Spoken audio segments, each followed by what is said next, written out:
Et nous sommes en direct. Salut ma Danielle. Salut J'espère que Jérémy, tu vas bien. Comment vas-tu, ma Danielle? ça va à cause, sauf des crises d'asthme que je fais en permanence, hein. Sinon ça va. Ok, eh ben, on va continuer de prier pour ça. Est-ce que tu veux bien débuter par la prière? Ouais. Je t'en prie, vas-y. Mm. Notre Dieu, nous te remercions pour ces instants très chers que nous avons avec toi, où nous pouvons nous consacrer à toi entièrement et ne n'avoir que la seule préoccupation de rester entre tes mains, de rester dans ton esprit et de nous nourrir de toi. Nous te remercions pour ta parole, nous te remercions pour ces instants que nous réservons pour mieux te connaître chaque jour. Et nous nous en remettons à toi aussi pour nos familles, te demandant de sauver toutes les âmes qui ne te connaissent pas. Il y en a dans chaque famille et je te les remets toutes. Je te remets aussi nos familles, nos enfants, nos petits-enfants, s'il y en a. Nous te remettons toutes ces choses en t'adorant. Au nom du Seigneur Jésus. Amen. Amen. Ben, Seigneur Jésus, merci pour cette connexion supplémentaire. Je prie déjà pour ma Danielle, Seigneur, pour sa santé. Je remets sa santé, je remets sa santé, je remets notre santé, je remets la santé de nos êtres chers entre tes mains, Seigneur. Encore une fois, je prie pour ces désordres respiratoires au niveau de ma Danielle, Seigneur, qu'elle puisse connaître, expérimenter ta guérison miraculeuse, Seigneur. Vraiment que je prends autorité, Seigneur, sur tout encombrement, sur toute chose, sur toute allergie, sur tous ces problèmes respiratoires. Et je déclare en ton Saint-Nom Jésus une pleine et totale guérison pour ma Danielle, Seigneur. Je prie pour son couple, je prie pour sa famille, Seigneur. Un petit peu toujours les mêmes prières à ce niveau-là, mais c'est important de le remettre régulièrement, de remettre nos couples et nos familles régulièrement entre tes mains, Seigneur. Voilà, je place ce live entre tes mains, Seigneur, vraiment qu'il puisse être guidé par ton amour. Voilà, par ton amour, vraiment, Saint-Esprit, que tu puisses nous parler au travers de cette parole, que tu puisses nous montrer, donc Genèse 17 et la suite, dans cette partie de lecture biblique. Vraiment que tu puisses nous montrer, nous révéler ce que tu auras à nous révéler ce soir. Dans le nom de Jésus, j'ai prié. Amen et Amen. Amen. La question habituelle, en attendant que Chris arrive, que j'aimerais te poser, est-ce que tu as eu une révélation, une lecture, quelque chose que tu as peut-être expérimenté ou qui t'a parlé cette semaine? Non, pas spécialement. Ok, que ce soit en positif ou en négatif, tout est cool. Oui, ça va, oui, oui. Ok, gloire à Dieu, super. C'est important de parler des moments c'est important de parler de nos moments de combat, de s'édifier les uns les autres, mais c'est important aussi de dire quand les choses vont bien, en fait. Ouais. Ok. Non, tout va bien. Ouais, tout va bien. Ton côté, tu expérimentes une certaine paix, qui te permet de dire que justement, ça va. Oui, tout à Ouais. fait. Ok. Est-ce que Ouais. c'est par le fait que tu prends du recul par rapport aux choses? Est-ce que Je prends énormément de recul par rapport aux choses, super. y compris dans la relation de mes enfants. Là, il y a une amie qui m'a demandé, non, ma sœur m'a demandé, est-ce que tu as des nouvelles de tes enfants? Alors j'ai dit oui, de notre fille. Oui, elle est partie à Paris, elle est en train d'emménager à Paris actuellement. Et c'est difficile pour elle parce qu'elle a de gros soucis de santé. Elle a une endométriose. C'est très, très douloureux. Elle nous demande des renseignements sur les antécédents familiaux par rapport à la santé parce que les médecins ne comprennent pas ce qui lui arrive. Elle a des douleurs terribles. Et il y en a beaucoup elle ne sait pas d'où ça vient, et les médecins non plus. Donc, elle est en prise avec ça. Et d'autre part, mon fils, on n'a plus aucune relation actuellement. On est au courant de rien. Il nous met pas au courant de ce qu'il vit.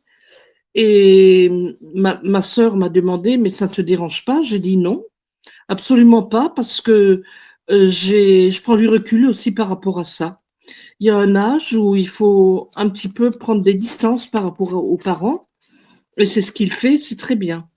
Et moi, ça me perturbe absolument pas. Je suis pas en recherche affective par rapport à lui. Et ça me libère drôlement, ça, hein. Je trouve que c'est très libérateur et je crois que c'est normal spirituellement aussi. À partir d'un certain âge, on lâche prise par rapport aux enfants et ils ont leur vie, on a la nôtre.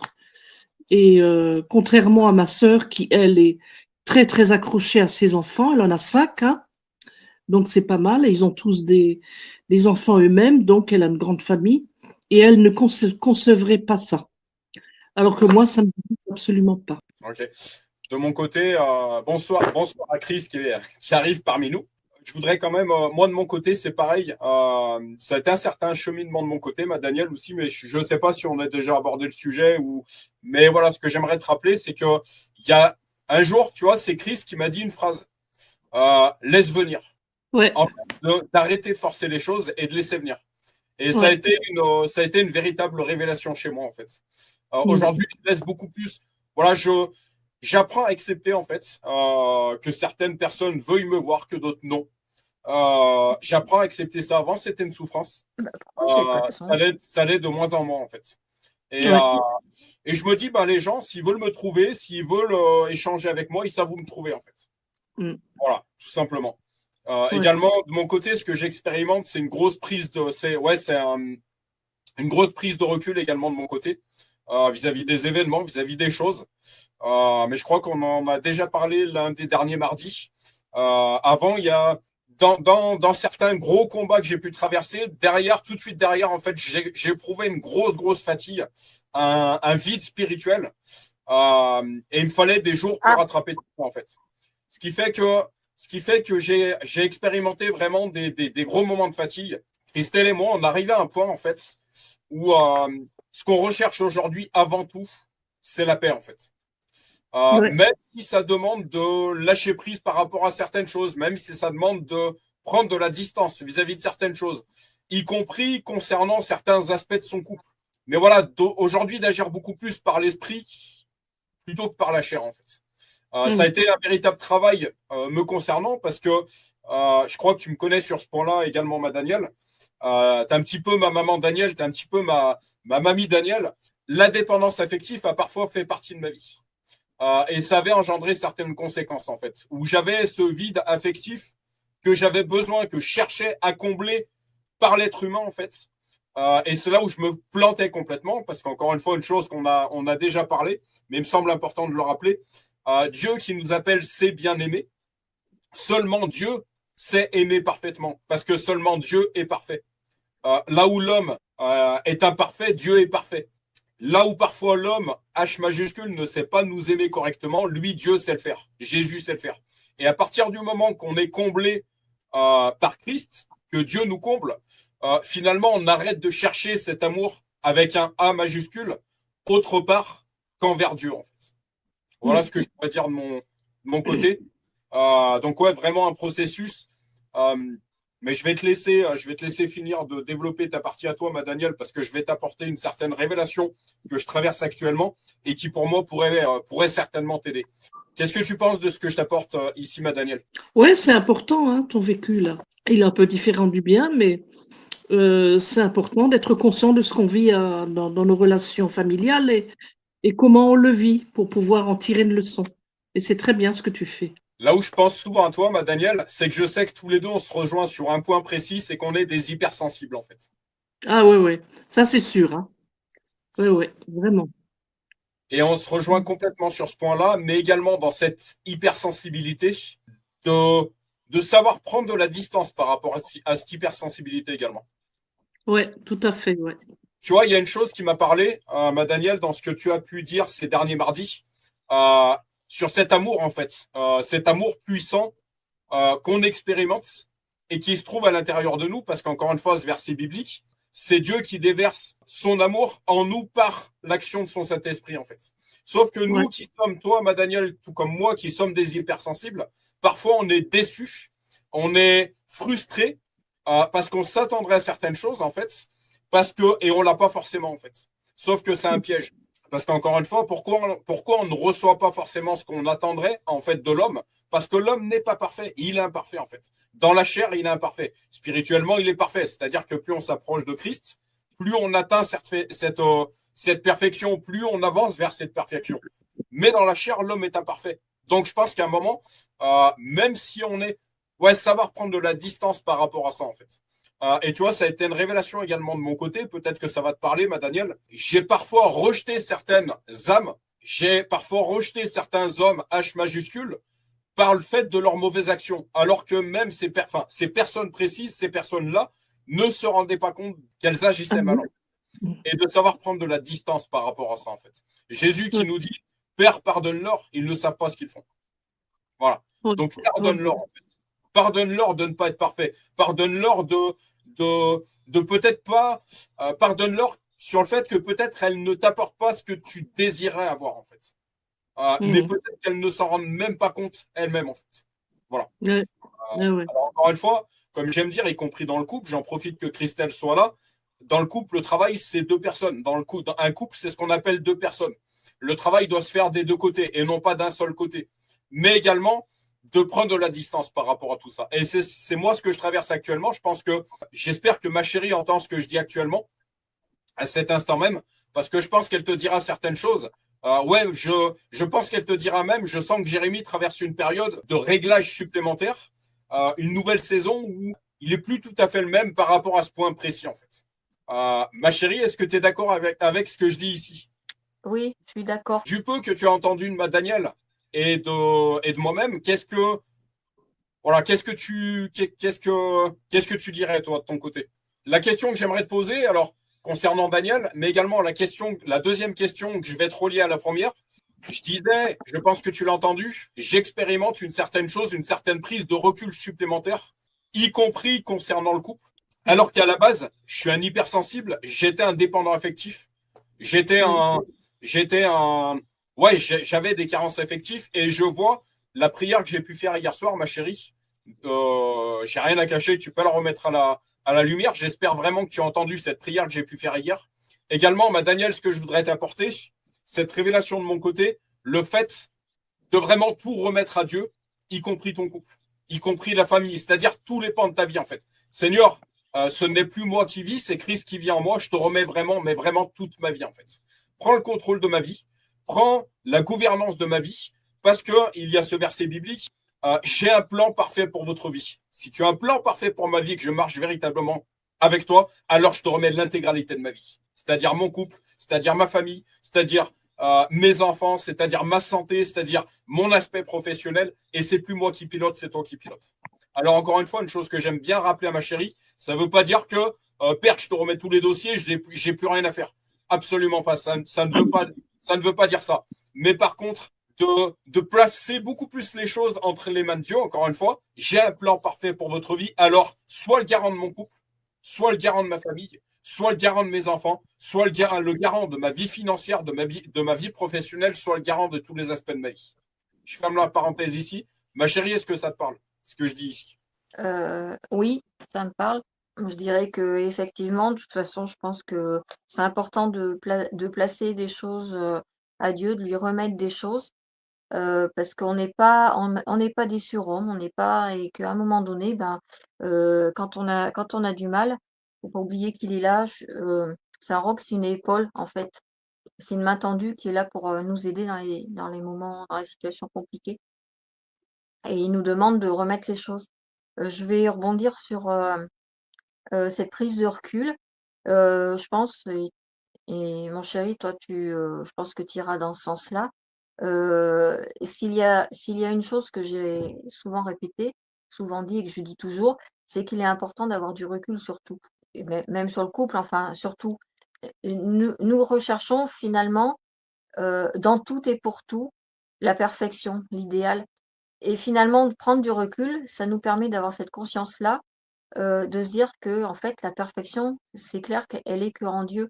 Heu, Elle est pas dans l'homme que tu côtoies, elle est pas dans la femme que tu côtoies, elle est pas dans le travail que tu côtoies, elle est pas dans le loisir que tu fais, elle est pas dans tout ça et prendre du recul, en fait, ça évite finalement de tomber dans la déception, d'être déçu, parce qu'on en attend beaucoup, beaucoup, beaucoup, beaucoup et ce dont on attend n'est peut-être pas en mesure de donner ce qu'on attend.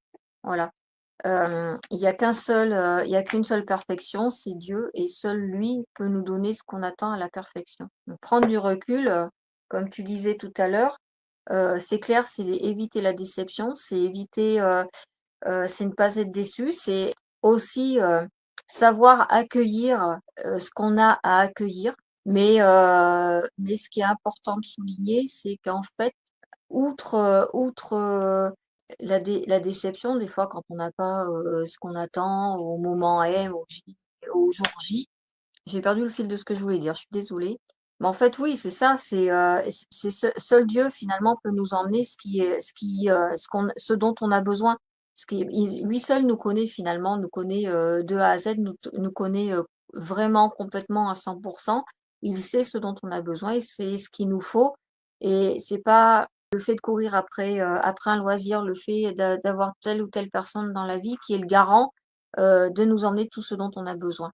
L'homme est faillible, pardon, Dieu est infaillible. Ma Daniel, est-ce que ça te parle tout ça?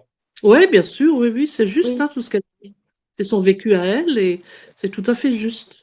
Et en fait, cette faculté de pouvoir prendre le recul nous garantit cette paix qu'on recherche tous. Quand on essaye de s'agripper, malgré les choses qu'on attend, elles viennent pas, et puis on force, ben en fait là-dedans, là, ça bouline, ça remue, ça travaille et tout. Et finalement, c'est tout notre être entier qui, quelque part, se sent pas forcément à l'aise, se sent pas forcément bien. Pourquoi? Parce que ce qu'on recherche, mis à part que seul Dieu peut nous l'emmener, parce que Dieu est la perfection, il nous emmène la perfection pour nous, le reste, non, ça peut pas nous l'emmener. Donc, à force d'agripper, mon chat, il parlait tout à l'heure du fait qu'il avait cette dépendance, voilà, cette dépendance affective. C'est un exemple. D'être trop dans la dépendance, ça veut dire finalement tu vis tu dépends au travers de quelqu'un. Ta vie dépend de ce quelqu'un. Et si ce quelqu'un n'est pas capable d'apporter finalement ce dont tu veux vraiment, eh ben, tu as de la frustration qui vient. Et en fait, c'est un enchaînement. Qui dit frustration dit mal-être, qui dit mal-être dit pas forcément la paix. Et pour trouver cette paix, à mon sens, il y a deux choses à faire qui sont primordiales. C'est d'abord d'avoir du recul sur tout, tous et toutes choses, pour commencer. Et c'est également remettre à Dieu. Parce que, encore une fois, on n'est pas, voilà, on n'est pas des surhommes, on n'est pas Dieu, justement. On peut faire de belles choses, on peut faire de grandes choses, même de très grandes choses, mais nous ne sommes pas Dieu. Et seul Dieu, lui, peut agir là où on est démuni et là où on ne peut plus. Voilà. Et il le fait. Et il le fait. Et il le fait. Par contre, Ouais. d'où l'importance, comme disait mon chéri tout à l'heure, il le fait, mais il va le faire si tu lui demandes. Ouais. Oui, c'est une relation. Hein. Tout à fait. Et c'est complètement en lien avec cette période que je traverse. Ma chérie, j'aimerais te poser une deuxième question.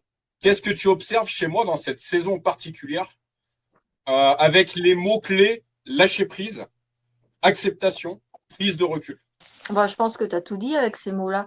C'est que tu es dans le lâcher-prise sur beaucoup de choses, dans le recul, le recul dans, je vais dire, l'observation. Prendre du recul, c'est savoir observer et pas agir tout de suite sans avoir observé. C'est peser le pour et le contre, c'est réfléchir, c'est tout un mécanisme.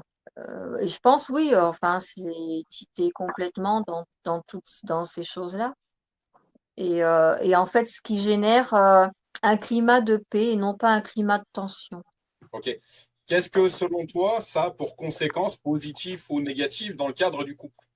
Négative, finalement, j'en vois pas. Je pense que ça peut être que du positif. Comment tu le vis dans le cadre de notre couple?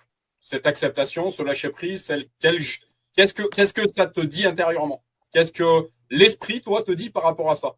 Ce que ça me dit, c'est qu'en fait, donc je vais parler du couple, je vais parler de l'un comme l'autre. L'acceptation d'un côté, de ton côté comme de mon côté, le lâcher prise de ton côté comme de mon côté. Finalement, on se rend compte que ça a avant tout l'avantage. Alors, ça a deux avantages. Un, d'un côté, trouver la paix, ça c'est clair, parce que c'est pas le conflit, c'est entre guillemets, trouver un accord, voilà. Alors, pas entre guillemets, j'allais dire arrangement, mais je ne vais pas dire arrangement, c'est trouver un accord pour que l'un comme l'autre puisse être bien dans le couple. Mais au final, ce que ça amène avant tout, et on le sent, c'est le respect de ce qu'est l'autre et le respect de ce qu'est l'autre aussi. En fait, les deux côtés, finalement, respectent l'un et l'autre. Voilà, il y a le respect mutuel qui s'installe. On n'est pas pareil. Alors ça, c'est valable pour tous les couples, hein.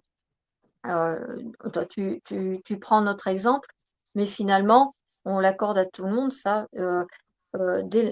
Si tu es dans le lâcher-prise, dans l'acceptation, et que c'est mutuel de l'autre côté, bien sûr, parce que ça se fait dans les deux parties, eh ben, on se rend compte finalement que chacun respecte l'autre tel qu'il est, respecte la personne de l'autre, respecte ses différences, respecte ses idées, respecte sa façon de voir les choses, respecte, voilà, en fait, c'est dans le respect mutuel. Et ce respect mutuel génère la paix parce que quand on a compris, quand on a compris la tolérance et le respect mutuel, on peut être que en paix. Alors, même s'il y a il y a des discours des fois qui sont qui peuvent être un peu plus tendus. Il y a voilà, il y a des hauts comme ça, puis des fois il y a des bas. Il n'empêche que quand on garde en tête que chacun des deux se respecte, chacun des deux lâche prise, chacun des deux accepte, et ben même si il y a des moments tendus, ces moments tendus finalement ils passent, voilà, c'est rien. On va dire c'est rien, c'est une bagatelle, c'est rien du tout parce qu'en fait, c'est la paix qui, de toute façon, va continuer de régner. On se rend compte dans notre monde d'aujourd'hui que la première cause des guerres, je ne vais pas dire la première, mais une des causes des guerres, on ne va pas parler de l'argent, on ne va pas parler des possessions, mais c'est avant tout et surtout l'intolérance. L'intolérance, c'est le non-respect. Bah, finalement, quand on est dans la tolérance, on peut être que dans la paix. En fait, de mon côté, pour que tu comprennes un petit peu le processus, Daniel, je ne sais pas si ça a été le cas dans ton couple, mais j'aimerais parler particulièrement de couple, dans ce lâcher-prise et cette acceptation. Je pense que que Dieu me garde humble, mais j'atteins une certaine paix, justement. Je suis aujourd'hui beaucoup plus rempli par le Saint-Esprit que je l'étais il y a 10 ans. Donc, je marche beaucoup plus par l'esprit plutôt que par la chair. Avant, pour moi, lâcher prise voulait dire conséquence, perdre Christ. Tu vois, ce qui fait que j'en étais, de par cette dépendance affective, de par cette dépendance affective, de par cette lâcher prise, j'étais incapable de déléguer mon couple à Dieu, en fait. J'en étais pas capable. Parce que pour moi, la conséquence, c'était perdre Christ. Il y a aussi mon passé qui parle au milieu de tout ça. Mon vécu, vous le connaissez. Ne pas continuer de me battre du fait que je n'ai pas forcément été élevé par mes parents. J'ai eu une enfance, une jeunesse qui a été, Daniel, toi, ex-éducatrice, tu comprends, j'ai dû me battre rapidement dans la vie. Donc finalement, arrêter de me battre, prendre un petit peu de répit, c'était m'écrouler. Lâcher mon couple et le confier à Dieu, c'était perdre ma moitié, etc., etc. Ce qui fait que j'étais incapable de lâcher prise et de confier les choses à Dieu, en fait. Aujourd'hui, je pense que j'arrive à un stade où j'apprends à le faire, où quelque part, les circonstances, et je pense que ma chérie, tu vas me faire un clin d'œil dans ce que je vais dire ici, la vie, quelque part, ne nous laisse pas le choix que lui confier les choses, en fait. Il y a des moments où le Seigneur va permettre certaines circonstances qui vont nous mettre à genoux, où en fait, on est obligé de se dire non, mais là, tu es obligé de lâcher prise, parce que si tu ne lâches pas prise, tu vas aller à contresens de ce que tu souhaites, en fait. Tu vas continuer de faire des dégâts, alors que si tu lâches prise, tu laisses la place au Saint-Esprit d'intervenir. Donc, tu vas faire, en fait, cette image, je ne sais pas si tu es déjà tombé dessus, notamment sur les réseaux sociaux, Daniel, on a l'image, en fait, d'une main qui retient quelque chose, et si la main ne lâche pas, en fait, on voit le bras se déchirer, en fait. Mais c'est exactement ça, l'image, en fait. C'est exactement ça. Pendant des années, j'étais quelqu'un de brisé intérieurement. J'étais quelqu'un de déchiré. J'arrive à un stade où, ça y est, Père, et tu ne me laisses pas le choix, et quelque part, tant mieux, tu m'apprends à véritablement tout te confier, y compris mon couple. Y compris mon couple. Là où je suis dans des moments de faiblesse, ma chérie, la prière d'hier soir, c'est que je ne sais pas encore trop composer avec cette nouvelle révélation, en fait. Je ne sais pas quoi en faire actuellement. Je ne sais pas si ça vous parle ce que je vous dis là, mais je ne sais pas composer, je ne sais pas comment composer avec ça en fait. Il y a des moments, j'ai des moments de faiblesse parce que je te disais hier, ma chérie, je crois que j'apprends à aimer différemment aujourd'hui. J'en suis plus au stade du coup de foudre. J'en suis plus au stade du cœur qui bat à 200 à l'heure. Je crois que je lisais un jour, et je crois que je l'ai écrit dans mes nombreux écrits, le véritable amour, c'est finalement pas le coup de foudre. Le véritable amour, c'est composer, ma chérie, tu l'as porté un petit peu il y a quelques minutes, c'est de composer avec tous les composants de cette histoire-là, en fait. C'est ça le véritable amour. Et de perdurer, de persister, de continuer de marcher avec tous ces composants, en fait. Il y a des choses qu'on peut contrôler, il y a des choses qu'on ne contrôle pas du tout. C'est-à-dire de continuer d'aimer, de continuer d'avancer avec tous ces composants que je ne contrôle pas, en fait. Daniel, je te disais tout à l'heure, on est des hypersensibles tous les deux. Sentimentalement, je suis sûr que tu es comme moi, Daniel, on a besoin d'être nourri continuellement. Parce que si on n'est pas rempli continuellement de manière affective, sensible, amoureuse, etc., pour nous qui sommes hypersensibles, il y a quelque chose qui ne va pas. Daniel, je pense que c'est un mensonge de l'adversaire, ça aussi. On parle de... Alors oui, il est important d'avoir des sentiments, il est important de ressentir des sentiments, mais parfois les sentiments mentent. Ils mentent pas toujours, hein, c'est pas ce que je suis en train de dire.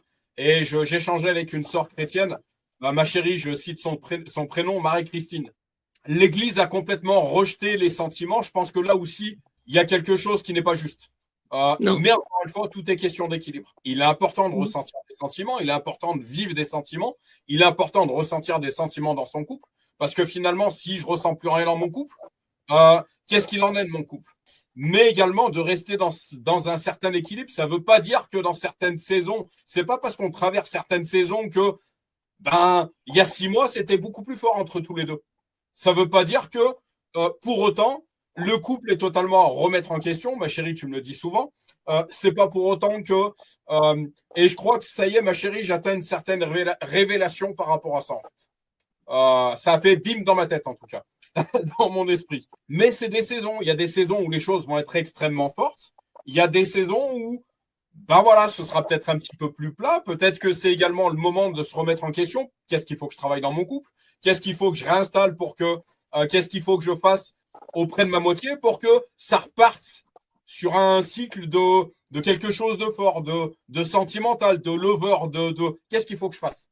Encore une fois, ces saisons, on ne les contrôle pas forcément, mais elles sont là également pour nous enseigner, en fait, et pour qu'on puisse continuer de cheminer, en fait. Avant, y compris l'acte sexuel, n'ayons pas peur des mots, Daniel, je contrôlais également cette partie-là. J'étais dans le contrôle de ça. Aujourd'hui, ma chérie, je pense qu'elle te dira absolument plus. Aujourd'hui, quand n'ayons pas peur des mots, quand je fais l'amour, aujourd'hui, c'est divinement et c'est plus charnellement, en fait. Avant, j'avais mon rappel sur mon téléphone. Ouh là là, si on fait pas l'amour 2 fois par semaine, danger. Aujourd'hui, aujourd'hui, je ne suis plus dans ce registre-là. Je suis plus dans la qualité que dans la quantité, de fait que les choses se font beaucoup plus aujourd'hui divinement. Tu peux m'expliquer ce que c'est que de vivre ça de manière divine? Ouais, Père, je te remets absolument tous les temps de ma vie, y compris les relations sexuelles que j'entretiens avec ma moitié. Dans la sainte alliance qui est celle du mariage, comme j'aime le dire. De plus dire, c'est moi qui vais faire. Non, Saint-Esprit, c'est toi qui prends le contrôle de ma vie, y compris de ces moments importants que j'ai à partager avec ma moitié. C'est toi qui prends totalement le contrôle de ça. C'est plus moi qui pilote, c'est toi qui pilote. C'est toi qui connais le moment le plus opportun. C'est toi qui connais la manière la plus opportune. C'est toi qui prends le contrôle de ça. Également de ça, en fait. Est-ce que tu comprends, Daniel? Est-ce que ça répond à ta question? Ouais, je comprends mieux. Ok. Ok. Avant, si tu veux, ma femme Christelle peut te le confirmer. J'avais un rappel sur mon téléphone pour te dire à quel point j'étais. Attention, faire l'amour tous les 2 jours. Sinon, ça ne va pas. Si tu veux, c'est une manière légaliste, quelque part, d'avoir des relations, en fait. Là, c'est légaliste. Avant, j'étais quelqu'un, s'il n'y avait pas une relation tous les 2 jours, je prenais la tête à Christelle. Je lui prenais la tête. Euh, Ouais, ouais. Aujourd'hui, bah, écoute, si on passe 3, 4 jours, 5 jours sans rien, eh ben, le sixième jour, ce sera un feu d'artifice. Mais je Mm. suis plus dans le contrôle de ça, en fait. Ouais, d'accord. Voilà. Seigneur, que ta volonté soit faite. Également, tu vois, c'est un sujet, ma Daniel, l'Église en parle peu de ça aussi. Mais Seigneur, absolument, Mm. que ta volonté soit faite absolument dans tous les pans de ma vie. Dans tous les pans de ma vie. Ce n'est plus moi le pilote, c'est toi qui viens en moi, c'est toi. Vas-y, prends le contrôle de ma vie. Mm. Prends le contrôle de mon couple. Ça demande un certain lâcher-prise, justement, puisqu'on parle de lâcher-prise. Ça demande un certain lâcher-prise. C'est une sortie de zone de confort. De mon côté, en tout cas, c'est comme ça que je le vis. Parce que je me dis, mais voilà, si je fais pas ci, si je fais pas ça, qu'est-ce qui va en advenir tous les deux? Je suis encore dans cette crainte-là, que le ciel m'entende, je suis encore dans cette crainte-là, en fait, dans cette peur-là. Voilà, mais s'il se passe rien entre tous les deux, ça veut dire que c'est la fin. Enfin, voilà. Encore une fois, un combat de pensée, en fait. Un certain combat de pensée. Où moi, je suis pas encore totalement en paix, je suis pas encore totalement. Parce que on voudrait parfois ressentir ces choses-là, parce qu'on voudrait les ressentir de cette manière, parce qu'on voudrait que ce soit à ce moment-là. Mais là, on parle de notre volonté. On ne parle pas de celle de Dieu, en fait. Voilà de mon côté. Ma chérie, est-ce que tu veux rebondir sur ce que je dis là? Peut-être que ça aidera une multitude d'autres couples. Je vais commencer par définir qu'est-ce que c'est qu'une zone de confort. Ta zone de confort, mon chéri, n'est pas la zone de confort de Daniel, n'est pas ma zone de confort, n'est pas la zone de confort à Pierre, Paul, Jacques, Jean, etc. On a chacun notre zone de confort par rapport, en fait, à des habitudes qu'on a aménagées dans notre vie de tous les jours.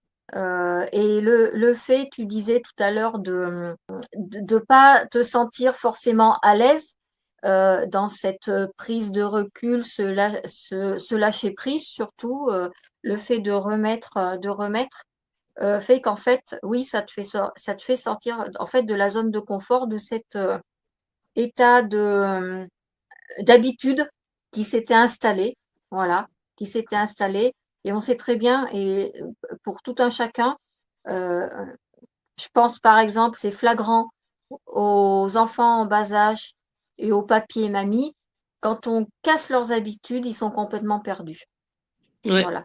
Ils savent plus, ils sont perdus, ils sont très mal, parce que justement, on les fait sortir de leur zone de confort, de leur repère. Une zone de confort, finalement, c'est un repère qu'on a tous. On a chacun nos repères, c'est notre propre zone de confort. Ce que tu disais, mon cœur, c'est là que je voulais rebondir, que tu te sentais mal à l'aise, tu te sentais tu te sentais pas forcément encore bien. Pourquoi? Parce que prendre du recul et lâcher prise, ce sont pas des habitudes que tu as eues. Euh, Toi, tu as eu comme habitude de contrôler au maximum ce que tu pouvais contrôler. Il est clair que le contrôle est tout à fait l'opposé du lâcher prise. C'est absolument pas la même consistance, c'est absolument pas la même chose. Donc forcément, si du jour au lendemain, tu n'as plus tes habitudes dans lesquelles tu avais trouvé ton petit confort, tu savais comment fonctionner, et ben en fait, à un moment donné, ben, tu es dans une espèce de peur, de crainte. Ah oui, mais si je laisse, si je prends du recul, si je donne cette opportunité, en fait, aux choses de ne plus pouvoir les contrôler, mais que ce soit quelqu'un d'autre qui le fasse à ma place, et que ça va pas dans le sens où j'aurais voulu, mais je vais être perdue, mais qu'est-ce qui va arriver? Mais comment je vais reprendre le contrôle? Mais comment je vais réagir à tout ça? Mais tu vois, en fait, il y a tout un schéma derrière qui se fait, qui s'articule derrière. Et voilà pourquoi on ne se sent pas bien à l'aise, parce que dès l'instant qu'on n'est plus avec ses repères, qu'on s'était forgé, eh ben, il y a une base qui est un peu qui flanche, quoi, qui bouge. Et voilà, on perd un peu l'équilibre, et où c'est qu'on va arriver? Voilà, c'est un peu l'inconnu finalement. Et voilà, toi, mon chéri, qui était, tu viens de le dire, absolument dans le contrôle du maximum de choses que tu pouvais, et ben d'un coup, on t'enlève ça. Et ben, c'est clair qu'à un moment donné, ben, t'es pas bien, quoi.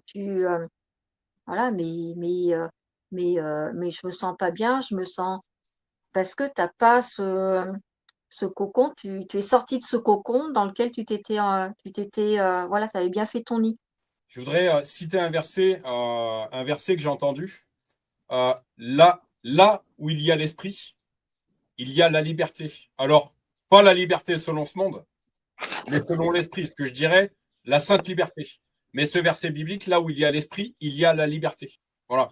Donc, ce lâcher-prise, cette acceptation, cette prise de recul fait partie du processus également de ce qu'on appelle chez les chrétiens la métanoïa, en fait. La transformation de pensée, en fait. Ça en fait partie. Et ma chérie, je te disais hier, je ne sais plus comment je te l'ai tourné, mais je te disais, la métanoïa est encore en cours, il y a de nouvelles choses qui se téléchargent, en fait. C'est une marche, voilà ce qu'on appelle la marche chrétienne. Je voudrais, avant de te laisser la parole, ma chérie, parce que finalement, on n'en est qu'au témoignage et ça fait 43 minutes, comme quoi il y a vraiment de quoi parler là-dessus. J'ai trouvé un texte qui fera vraiment, de mon côté, qui répondra à la question si j'ai eu une révélation cette semaine. La révélation, je l'ai eue, je dirais aujourd'hui. Elle date de ces dernières heures. Et là où Dieu est extrêmement bon, tu as entendu ma prière d'hier soir, ma chérie. Aujourd'hui, Dieu m'a apporté les réponses dont j'avais particulièrement besoin, en fait. Je vais vous faire cette lecture. L'esprit de contrôle. Il est important de comprendre et de saisir que le seul qui doit contrôler nos vies est Dieu. Dieu a mis sur notre chemin des autorités qui le représentent, à qui on doit obéir et nous soumettre. Mais ces autorités ne doivent en aucun cas prendre la place de Dieu, car cela devient alors du contrôle inique, c'est-à-dire injuste. Ta première autorité, c'est Dieu. Puis il y a tes parents, les autorités séculières, les politiques, la police, notre responsable au travail, nos professeurs, etc. Les autorités ecclésiastiques, nos leaders dans nos communautés, et le mari ou la femme également. Parce qu'encore une fois, tout est question d'équilibre. J'explique également ce qu'ils disent ici. C'est on doit, dans le cadre de l'alliance du mariage, parce que le mariage selon ce monde, on voit qu'il est à l'extrême opposé de celui voulu par Dieu, en fait.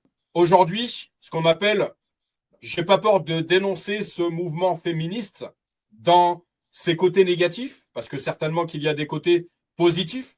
La lutte des femmes est également quelque chose d'important. Je suis en train de parler à deux femmes à cet instant même.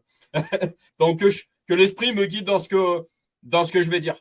Mais aujourd'hui, dans le mariage, selon ce monde nous prône qu'on ne doit rien à notre mari, qu'on ne doit rien à notre femme. C'est un piège de l'adversaire. À partir du moment qu'on décide d'entrer dans cette sainte alliance, j'ai des comptes à rendre à ma femme. Ma femme a également des comptes à me rendre. Mais encore une fois, selon Dieu, pas selon ce monde. Et par l'action du Saint-Esprit, pas dans le légalisme, en fait. Voilà. Je pense que vous serez d'accord, mesdames, avec ce que je viens de dire. On doit se soumettre à nos autorités. Se soumettre, encore une fois, le sens de ce mot, se soumettre, absolument pas de manière légaliste, cette définition. Se soumettre veut également dire se mettre sous. On doit se soumettre à nos autorités, les respecter et les honorer. C'est ce que Dieu nous demande, car ils sont la représentation de Dieu sur la terre. Que toute personne soit soumise aux autorités supérieures, car il n'y a point d'autorité qui ne vienne de Dieu. Et les autorités qui existent ont été instituées de Dieu. Romains 13, 1. Il est donc important de méditer la parole de Dieu pour connaître où sont les limites et ne pas tomber dans un contrôle inique, c'est-à-dire injuste.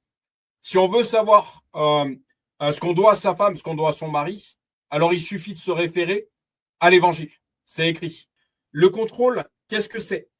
Le contrôle est une manière d'agir, mais avant tout un esprit, avec un E minuscule. Discerner tout esprit pour savoir s'il vient de Dieu. Le contrôle est une manière d'agir, mais avant tout un esprit qui utilise tout type de personnes afin d'asservir les gens. Il est souvent mêlé à de la manipulation. Satan et ses démons l'utilisent pour asservir ses victimes. C'est un contrôle qui peut être en présence de la personne ou à distance. Égale un esprit qui te contrôle dans tes faits et gestes quotidiens. Une personne qui contrôle agit selon sa pensée aux dépens de la liberté d'autrui. Elle va au-delà des droits spirituels que Dieu lui a donnés et n'autorise personne à pouvoir le contredire ou avoir une pensée différente de la sienne. Celui qui te contrôle a un pouvoir sur ta vie, tes choix et ton avenir. C'est pourquoi beaucoup de personnes sont prises dans les filets de cet esprit et n'arrivent pas à s'en sortir. Plusieurs ignorent que c'est spirituel avant tout et que celui qui les contrôle a un pouvoir sur leur vie, leur choix et leur avenir. Tu peux donc être victime du contrôle et être également celui qui contrôle. Je répète cette phrase qui est importante. Tu peux donc être victime du contrôle et être également, c'est-à-dire tout en même temps, celui qui contrôle. Si tu reconnais avoir une tendance à contrôler, alors repens-toi. C'est un caractère satanique qui vient tout droit du royaume des ténèbres. Je répète, si tu reconnais avoir une tendance à contrôler, repens-toi. C'est un caractère satanique qui vient tout droit du royaume des ténèbres. Le contrôle amène un retard sur les desseins de Dieu dans nos vies. Sache que si tu es victime du contrôle, Dieu interviendra et mettra fin à cette situation. Je répète. Sache que si tu es victime du contrôle, Dieu interviendra et mettra fin à cette situation. Je mettrai en corrélation ce verset biblique. Je ne vous donnerai pas au-delà de ce que vous êtes capable de supporter. Donc, pour toutes les personnes qui seraient victimes de pervers narcissiques ou de perverses narcissiques, Dieu a les yeux sur tout ça. Et il est écrit que Dieu nous sort de toute prison dans laquelle on pourrait être. Dieu est souverain sur toute situation. Là où l'ennemi avait utilisé un proche, là où tu avais ouvert une porte, le Seigneur Jésus interviendra et fermera cette porte afin que ses desseins s'accomplissent pleinement dans ta vie. Mais également pour toute personne qui cherche à contrôler de manière satanique. Parce qu'encore une fois, c'est pas parce qu'on marche avec Dieu qu'on n'a pas des actes à poser. Chapitre des actes. La foi sans les œuvres, elle est morte. On a également une part de responsabilité. Mais là où je veux parler un petit peu plus précisément, c'est que toute personne qui chercherait à contrôler de manière légaliste, charnelle et absolument pas selon les principes de Dieu, Dieu interviendra aussi. Dieu est juste. Dieu est maître de toute situation. Apocalypse 3:8. Je connais tes œuvres. Voici, je t'ai ouvert une porte et personne ne peut la fermer. Parce que tu as un peu de force, tu as gardé ma parole et que tu n'as point renoncé à mon nom. Encore une fois, le gardien de porte, à partir du moment qu'on marche avec Dieu, c'est Dieu. S'il décide de fermer une porte, il ne nous demandera pas notre avis. S'il décide d'ouvrir une porte, il ne nous demandera pas notre avis non plus. Mais également, la chose que je voudrais apporter également ici pour tous les couples, l'importance de prendre soin de son couple. Parce que le fait de négliger son couple peut également ouvrir une porte. Le fait de négliger son couple peut fermer une porte. Tout est question d'équilibre. Et de saint équilibre. Pas d'équilibre selon ce monde, parce qu'on vit dans un monde en complètement déséquilibre, complètement déséquilibré. Dieu reconnaît ta faiblesse et a le désir d'intervenir dans ta vie. Il a vu tes souffrances et t'ouvre une porte vers la liberté aujourd'hui. J'ai été pendant longtemps victime de contrôle inique et Dieu m'en a délivré. Je répète cette phrase.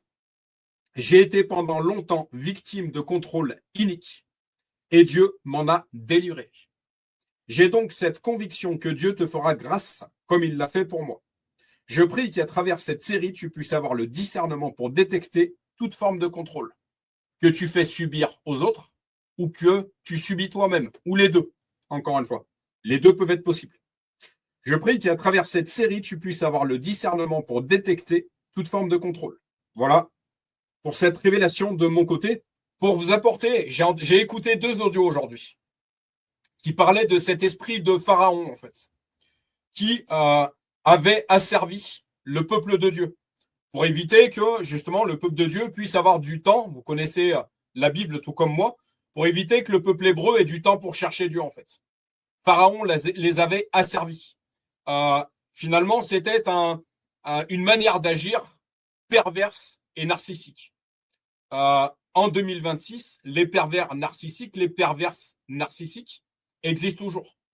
Dieu a les yeux sur tout ça et Dieu est juste. Que sa justice soit faite. Mais la révélation de mon côté, en fait,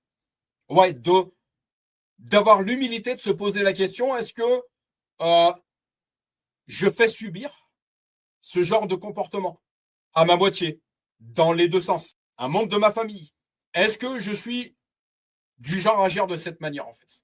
Et la chose que je voudrais apporter, parce que c'est un cheminement de mon côté, d'où vient en fait cet esprit de manipulation et de contrôle de la peur. D'où vient la peur?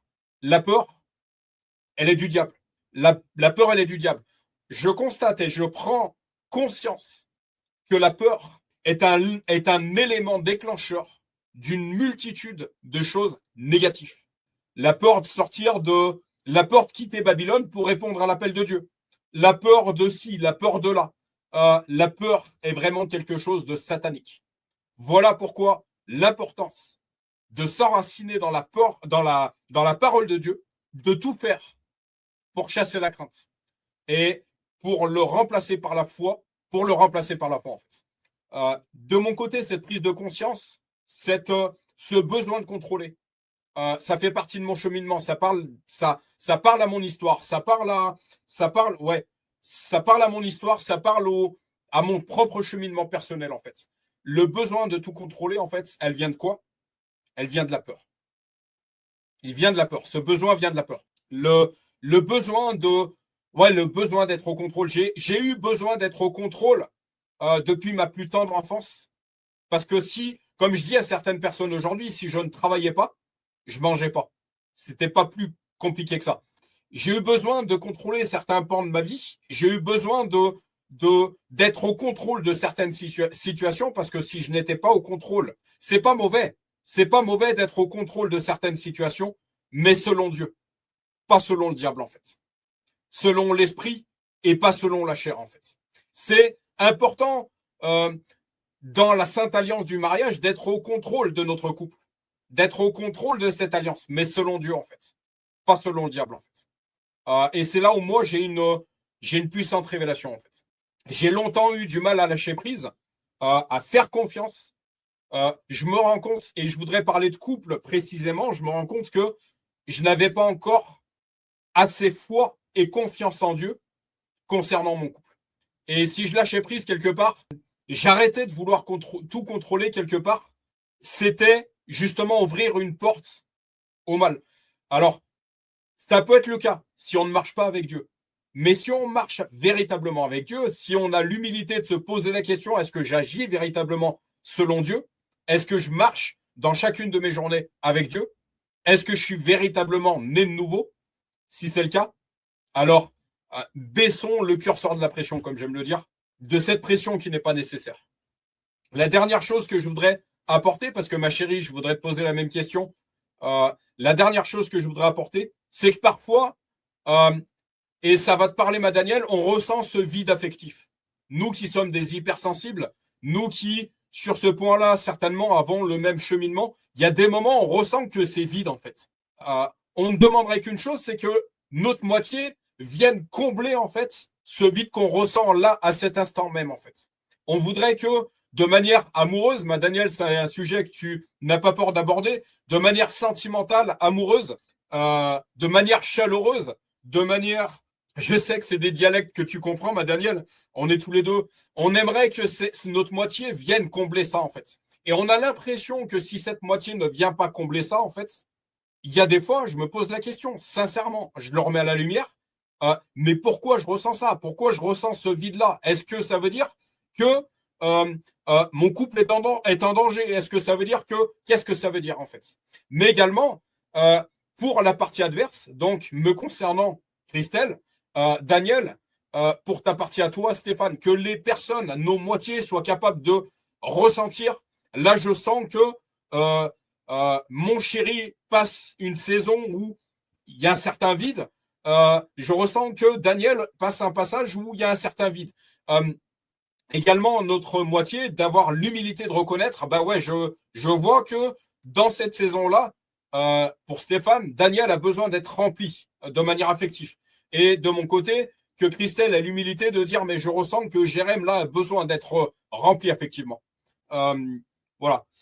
Ça permet de justement fermer certaines portes à l'adversaire qui ne sont certainement pas ouvrir et d'ouvrir justement les bonnes portes qui sont celles de Dieu. J'espère que ça a été clair pour vous ce que je viens de vous apporter.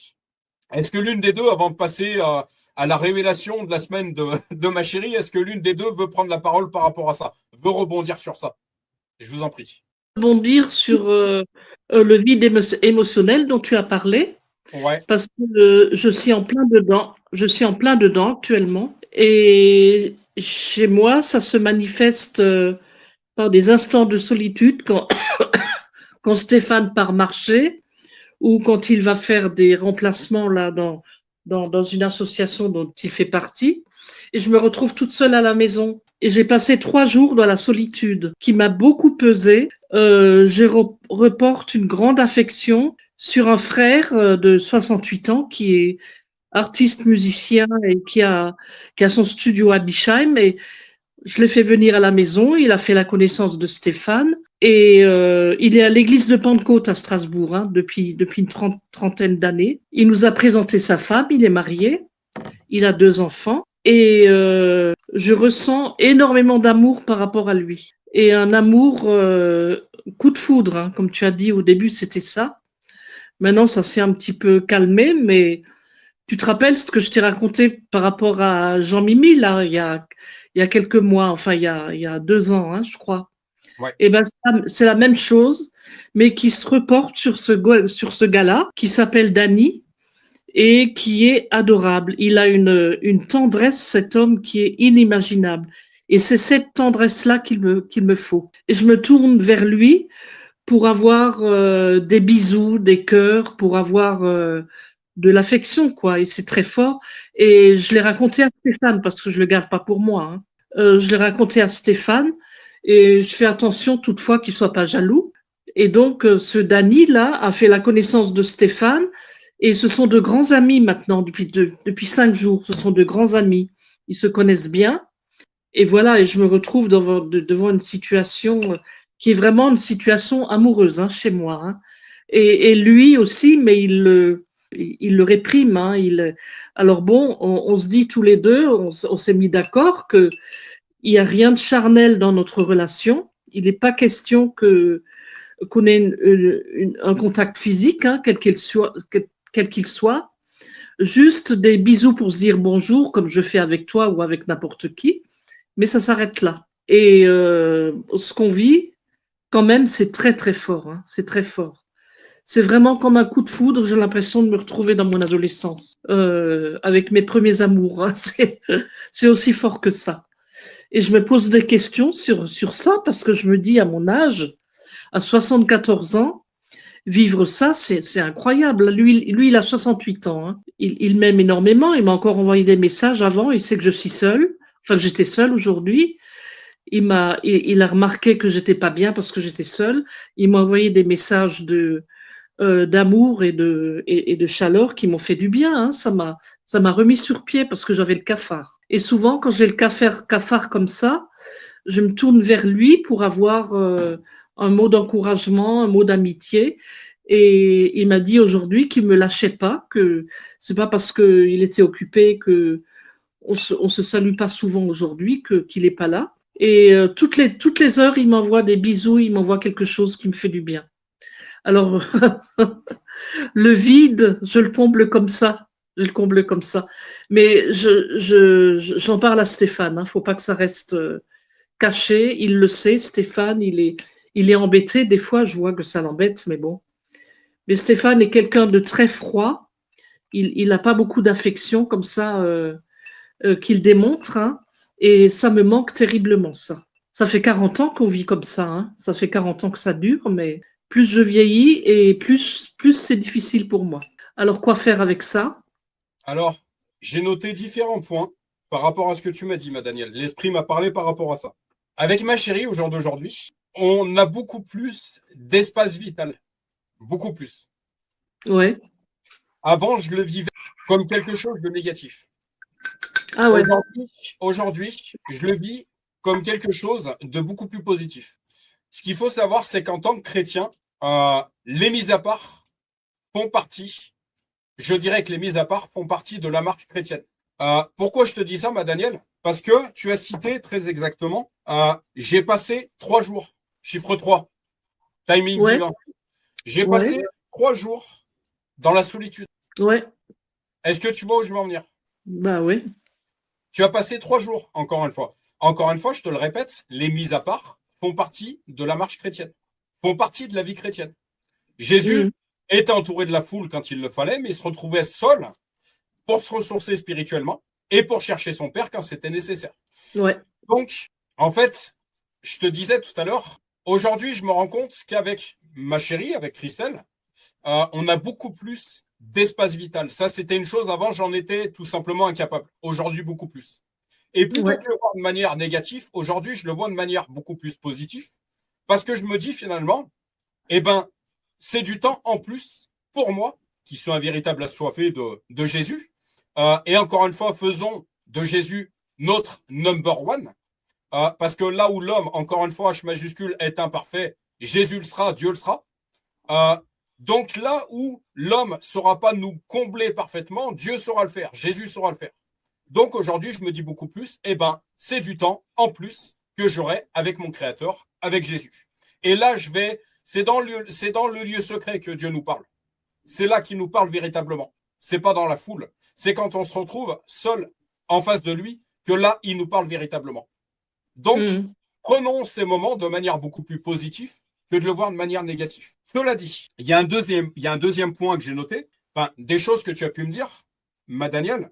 Je reporte mon affection sur un frère. Ouais. Il est marié. C'est là où je te fais où l'esprit apparemment m'a fait voir cette situation. Et là, attention, ma Danielle, parce que ce n'est pas la première fois. C'est pour ça que je te dis, encore une fois, les sentiments mentent. Il y a de bons sentiments, mais il y a de très mauvais sentiments. Et c'est là où on doit faire preuve de discernement. Qu'est-ce que cette chose que je ressens? Est-ce qu'elle est divine ou pas?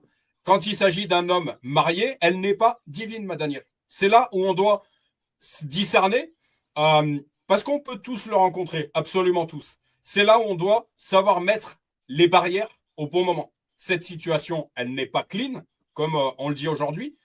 Cet homme est marié, cette femme est mariée. Si je m'engage un peu trop dans les conversations avec lui, avec elle, ça va m'emmener tout droit dans un piège. Discernement. Discernement. Un coup de foudre qui est en train de se calmer. C'est tes propos, ça, Daniel. Tu te rends bien compte qu'encore une fois, le véritable amour, ce n'est pas un coup de foudre. Alors, je suis le premier à dire que quand j'ai rencontré Chris, ça a été un coup de foudre aussi. Mais le véritable amour, c'est pas le coup de foudre. C'est ce qui se passe après. Je le dirais comme ça. Parce que le coup de foudre, encore une fois, on a des personnes dans ce monde qui passent de coup de foudre en coup de foudre, mais qui ne font rien de constructif, qui ne font rien dans la durée. Donc, on se rend bien compte que le véritable amour, c'est pas un coup de foudre. Il en fait partie, mais c'est surtout pas ça. C'est ce qui se passe après le véritable amour. Aimer quelqu'un, c'est aimer quelqu'un avec ses imperfections. Jésus qui nous dit « J'ai aimé l'Église », qu'il a aimé l'Église malgré ses imperfections. Aimer quelqu'un, véritablement aimer quelqu'un, c'est l'aimer, continuer de l'aimer malgré ses imperfections, avec ses plus, avec ses moins. Quand elle sort du lit, quand il sort du lit, qu'il n'est pas coiffé, etc. C'est ça le véritable amour. C'est pas aimer quelqu'un qui est tout le temps lumineux, etc. Ou qui est tout le temps parfait, ou tout le temps, c'est pas ça le véritable amour. C'est pas ça. Ensuite, l'autre point que j'ai noté, donc je reporte par contre une clé également que j'aimerais apporter, je reporte mon affection sur un frère. Un point que j'ai noté, Satan s'installe là où il a la place de le faire. Dans le couple, on doit être dans un certain équilibre. Est-ce que la moitié avec lequel je vis, est-ce que ma moitié est comblée? Est-ce que je la remplis suffisamment? Est-ce que de manière affective, sentimentale, amoureuse, sexuelle, je réponds aux besoins? Est-ce que, etc. Parce que Satan, encore une fois, ce verset biblique, ne vous privez pas l'un de l'autre par peur que Satan vous tente. S'il y a un déséquilibre dans le couple, ce déséquilibre peut avoir des conséquences. Les déséquilibres peuvent être multiples. C'est pour ça, encore une fois, tout est question d'équilibre. Quand il y a perte d'équilibre, il y a danger. C'est ce que je prône à tout le monde aujourd'hui, quels que soient les sujets. Quand il y a déséquilibre, il y a danger. Quand il y a saint équilibre, bon équilibre, alors pas de danger. C'est pour ça que faire attention, ouais, ok, on se laisse des espaces vitaux qui sont nécessaires également, mais est-ce qu'ils ne sont pas un peu trop grands? Est-ce que je fais attention de laisser une place particulière à mon couple? Est-ce que ma femme, mon mari, je lui laisse une place particulière que personne d'autre n'a, etc., etc. Parce que si ce n'est pas le cas, Satan peut venir s'installer dans une place qui est vide et qui n'est pas comblée. Satan peut venir s'installer. Voilà, je sens qu'il y a, voilà, encore une fois, Dieu nous voit, mais Satan nous connaît aussi. Je vois que là, il y a une faille. La mission de Satan, la mauvaise mission de Satan, c'est d'appuyer là où il y a une faille. Ben, j'ai repéré qu'il y a une faille là, je vais appuyer dessus. Donc, à nous également d'avoir cette humilité. L'humilité précède la gloire, l'orgueil précède la chute. D'avoir l'humilité, je vois que là, il y a quelque chose qui ne va pas. Et d'en parler et de travailler là-dessus. Avec l'aide de Dieu, encore une fois. Le véritable travail, on le fait avec Dieu. Mais de travailler là-dessus, de ne pas rester sans propos, sans rien se dire, parce qu'il y a des personnes qui un jour se réveillent, ben, on se rend compte qu'on n'a plus rien à voir en fait. Mais si on avait travaillé ces points-là, certainement qu'on aurait encore des choses à se dire aujourd'hui. Si tu ne parles pas avec ta moitié, si tu n'installes pas des moments particuliers, ben, au bout d'un moment, ces moments particuliers, ben, je vais les passer avec d'autres en fait. C'est là où il y a danger.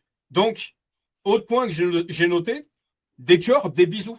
Ça, c'est une chose que je dis à une multitude de personnes. Il y a des choses qu'on envoie à sa moitié, mais que à sa moitié. Mais je dirais que le danger, en fait, il est quand il y a deux sexes opposés. Ouais. Il y a des choses qui sont de l'ordre du mariage qu'on a à dire à sa moitié, mais qu'on dira à personne d'autre, en fait. Là est la sagesse. Il y a des messages particuliers, des discours particuliers qu'on n'aura qu'avec sa moitié et personne d'autre. Il y aura une place qu'on donnera à sa moitié et à personne d'autre, etc. Encore une fois, une chose que j'aime bien dire, concernant les couples qui ont des enfants, ouais, vos enfants, l'objectif de vos enfants, un jour, ils vont partir. Par contre, votre moitié, votre objectif, c'est de le garder entre vos murs jusqu'à la fin de votre vie. Là aussi, question d'équilibre. Si je mets un peu trop mes enfants en priorité et que ma moitié n'est pas comblée, ramasse ce qui reste, etc., il y a danger. L'autre point, donc les cœurs, les bisous, garder une certaine limite, je me suis noté. C'est clair qu'il y a des limites à garder. Si on sent que, Daniel, je sais de quoi tu parles. Je suis un hypersensible un peu comme toi. Tu sens que cette communication-là, elle te touche un peu trop. Tu sens que ça touche certaines de tes sensibilités. Tu sens que il y a quelque chose qui, si tu vas trop loin, ça va t'engager dans une situation qui est justement dans une drôle de situation. D'avoir le réflexe d'imposer des limites là où elles doivent être mises, et quand il est encore temps. Encore une fois, je me suis toujours mis de point d'orgue de recevoir, si c'est pour un travail pastoral, si c'est pour aider un couple, si c'est de ne jamais recevoir une femme seule. Avec jamais. Jamais. Encore une fois, si tu regardes tous les serviteurs de Dieu, tous les serviteurs de Dieu, ils ont chuté comment? Adam et Ève les premiers. Donc, on sait que c'est la cible numéro 1 de l'adversaire. Attention. Comme j'aime dire, le sexe et l'argent fait parler beaucoup de monde. Attention. Tu me dis, je me retrouve dans une drôle de situation. Même toi, je suis sûr que l'esprit à l'intérieur te dit, mais attention, va pas trop loin. Garde certaines limites, etc. Parce que tu te retrouves dans une certaine situation que tu es obligé d'avouer à ta moitié. Alors, c'est bien, tu es dans la vérité, ma Daniel. Je te dis bravo sur ce point-là. Ouais, de vraiment, vraiment, vraiment garder cette sagesse-là et de vraiment avoir certaines limites, en fait. Y compris dans les moments compliqués, parce qu'encore une fois, un couple, un mariage, c'est des saisons. Il y a des saisons qui vont être magnifiques. Dans mon franc-parler, il y a des saisons qui vont être merdiques. Il y a des situations où, avec notre moitié, ça va être tout feu, tout flamme, comme on aime dire. Il y a d'autres saisons, ce sera beaucoup plus plat. Mais et l'adversaire, en fait, vient s'immiscer dans ces moments où je vois que dans cette saison, ça ne marche pas tout à fait comme il faudrait. Je vois que c'est sa mission, c'est sa cible, ça, l'adversaire. Au moins que rien. C'est sa cible. Donc, gardons des limites et soyons sages. Qu'est-ce que j'ai noté encore? Également, mais le point crucial, ma Daniel, tu connais la parole. Celui qui commettra un adultère, etc. Il est même dit dans la parole que rien que le fait de regarder une personne, d'avoir un regard insistant sur une personne et que ça nous parle à tous, n'ayons pas peur des mots, que ça nous parle à tous, quand il y a un regard insistant. En fait, l'adultère ne commence pas à l'acte sexuel. L'adultère commence avant. Ce qu'on appelle une amorce. Ce qu'on appelle, si tu as un regard, ce qu'on appelle le double regard, le second regard. Ok, tu regardes une personne et puis basta. Mais par contre, si tu as un second regard, un troisième regard, un quatrième regard. Et puis tous les jours, tu vois passer cette personne dans la rue, tu la regardes, etc. Là, il y a adultère. Déjà, dans le cœur, il y a adultère. Déjà. Ouais, ouais, je suis d'accord avec toi, hein. D'où l'importance de garder certaines limites. Et pour terminer ce que je suis en train de dire, mais déjà, si on est véritablement avec Dieu, si on a la sainte crainte de Dieu, si on n'a pas envie de déplaire à Dieu, mais cet homme est marié, cette femme est mariée, mais basta, quoi. Je ne vais pas plus loin. Oui. Je Là, respecte mon couple. Je respecte mon couple. Je respecte mm, mon couple. Et je respecte son couple à lui. mm. C'est clair. Parce On que, imagine- laisse-moi juste finir, ma Daniel. ouais, Là où c'est important, ok, c'est entre vous deux, c'est entre toi et ce frère. Mais est-ce que vous pensez un seul instant? Est-ce que cet homme pense à sa moitié? Et ouais. je comprends, et tu m'excuseras, ma Daniel, je pense et je comprends tout à fait que Stéphane réagisse mal. Je le comprends tout à fait et je le conçois tout à fait. Mm. Voilà. On parle de personnes mariées, quoi. Il y a un moment, mais ça devrait faire, mais ça devrait être un automatisme, en fait. Mais basta, je ne vais pas plus loin, quoi. Mm. Non, mais on va pas plus loin, hein. On va pas plus loin. C'est ce qu'on ressent tous les deux, mais on s'est promis de ne jamais se toucher, hein. Il n'y a rien de charnel dans tout ça. C'est la moindre des choses, j'ai envie de te dire, ma Daniel. Oui, oui, Rien que des choses que j'ai entendues et que j'ai notées, je ne le ferai même pas. Je me le permettrai même pas. Je suis sincère ouais, avec toi, je le ouais. ferai même pas. Ma chérie, on t'a pas beaucoup entendu. Eh ben non, parce que j'écoute vos échanges, hein, vous avez beaucoup de choses à échanger. Et qu'est-ce que, Euh, qu'est-ce que tu penses de tout ça, justement? ben moi, personnellement, ça ne me vient même pas. Je vais répéter ce que je t'ai souvent dit, en fait, mon chéri. Tu me dis, ouais, mais allez, t'es bien comme les autres femmes, tu regardes bien les hommes. Combien de fois tu m'as dit cette chose-là? Et je t'ai toujours dit, mais en fait, non, je regarde pas, ça m'intéresse pas. Mais en fait, c'est, c'est même pas probable, c'est même pas possible, c'est même pas, ne serait-ce envisageable, de que je regarde ailleurs, en fait. Mon esprit, il est occupé par mon chéri et mon esprit, il est occupé par, plein de bonnes choses. Il est occupé par ce que je fais, par ma vie que je construis, voilà, donc aller, même ne serait-ce qu'échanger,